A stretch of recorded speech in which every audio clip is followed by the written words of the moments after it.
okay, Taiwan issue is a card. In whose hand is this? Mr. Teng says it's American hand. I assume Mr. Douglas Paal will say, oh, that's in Beijing's hand. So it's just like the old scene, chicken and egg, who's the first? So in whose hand is this, actually? So, yeah, Mr. Paal. For many, many years, I have been trying to persuade colleagues in political positions that playing a Taiwan card has no merit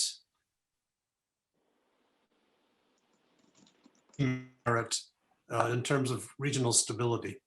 That Taiwan, the success of our policy in 1978-79 in dealing with Taiwan was we effectively neutralized it.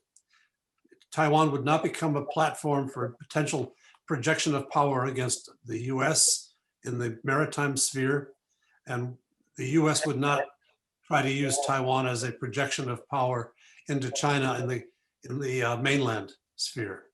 That was a neutralization, kind of Finlandization, and it was very successful for Taiwan.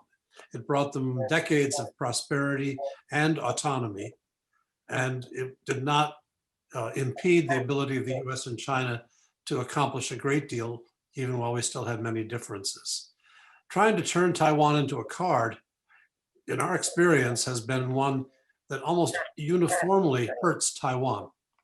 The people in the Trump administration, Trump was hopeless, but below him you had two different categories of people.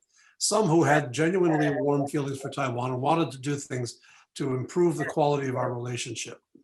And there were people who wanted to use Taiwan as a spear point against the mainland. I don't have any trouble with the first group. The second group is going to put Taiwan in an awful position. And that's what we saw this past year. The US, in the triangle of US, Taipei, Beijing, Washington, Washington became the unstable triangle. Tsai Ing-wen was reasonably stable and cautious in her management of affairs. Beijing was reactive, but the US was proactive, trying to turn Taiwan into a spear point. And that did not hurt the US particularly, but it certainly has hurt Taiwan in terms of military exercises close in, a change in the status of military pressures on Taiwan, and in the trade and investment area as well. So I think people need to think very hard before they imagine that we can turn Taiwan into some kind of card to play against China.